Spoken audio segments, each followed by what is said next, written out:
Au nom d'Allah, le tout miséricordieux, le très miséricordieux. J'écris cette lettre aux jeunes dont la conscience éveillée les a motivés à soutenir les enfants et les femmes innocents de Gaza. Aux chers jeunes étudiants des États-Unis d'Amérique. Ceci est le message de notre empathie et de notre solidarité avec vous. Vous vous êtes placés actuellement du bon côté de l'histoire dont une nouvelle page est sur le point de s'ouvrir.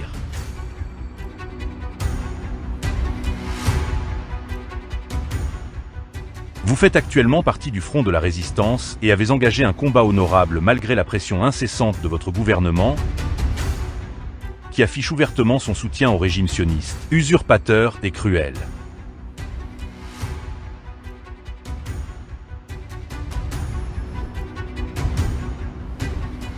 Dans un endroit loin de vous, le grand front de la résistance est engagé dans le combat depuis de nombreuses années, partageant les mêmes idées et les mêmes émotions que celles que vous exprimez aujourd'hui.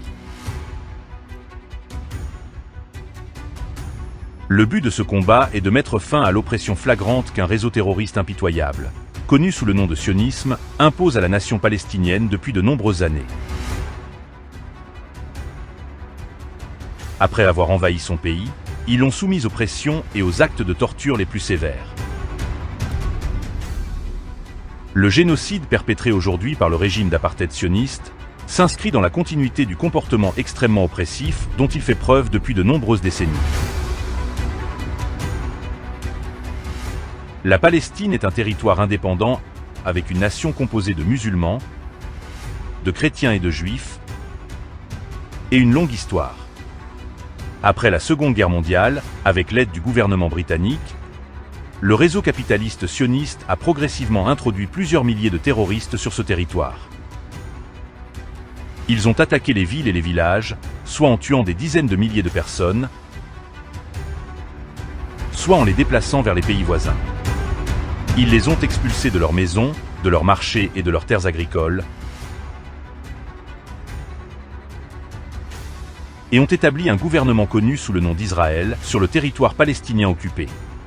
Le plus grand appui de ce régime usurpateur, après le soutien initial fourni par l'Angleterre, a été le gouvernement des États-Unis, qui a continuellement fourni au régime un soutien politique, économique et militaire.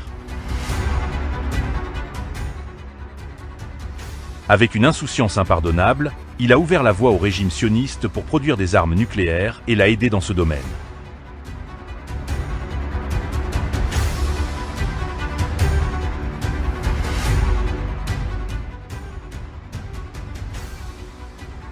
Dès le premier jour, le régime sioniste a utilisé une politique de main de fer contre le peuple palestinien sans défense et a intensifié, jour après jour, la brutalité, la terreur et la répression, au mépris de toutes les valeurs morales, humaines et religieuses.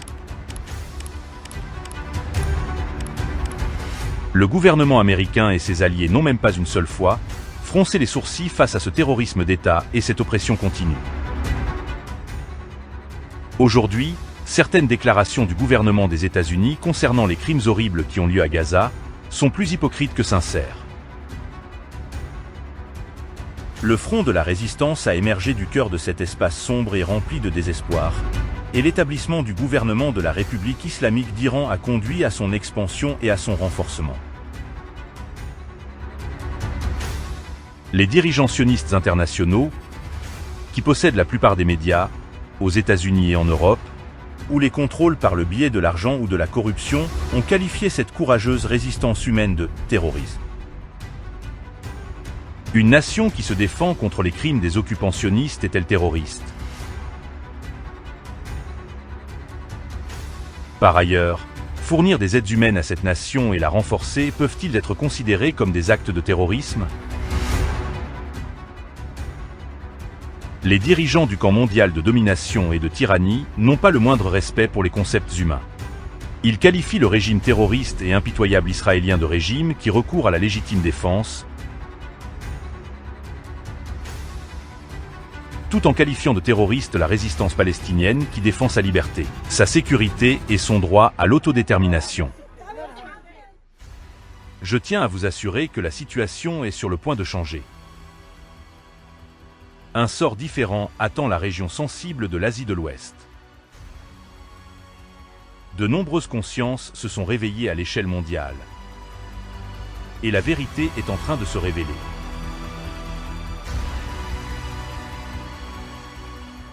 Le front de la résistance s'est renforcé et il se renforcera encore davantage.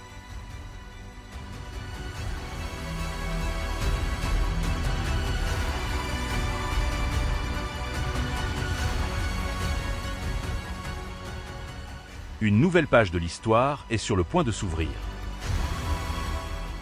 À côté de vous, les étudiants de dizaines d'universités aux États-Unis, la population et les universités d'autres pays se sont également soulevés. Le soutien et l'appui que les professeurs d'université ont apporté à vous, les étudiants, constitue un événement important et marquant. Cela peut, dans une certaine mesure, être une source de réconfort face à la brutalité policière du gouvernement et aux pressions qu'il exerce sur vous. De mon côté, je sympathise avec vous, les jeunes, et j'apprécie votre résistance. Le Coran nous enseigne, à nous musulmans et à la communauté mondiale, de nous tenir fermement sur la voie de la vérité. Tiens-toi donc fermement comme il t'a été commandé. Et la leçon du Coran pour nous, en ce qui concerne les interactions humaines, est que vous n'opprimez personne, et vous ne serez point opprimés. En apprenant et en suivant ces instructions et des centaines d'autres instructions similaires, le front de la résistance avancera et sera victorieux avec l'autorisation de Dieu. Je vous conseille de vous familiariser avec le Coran.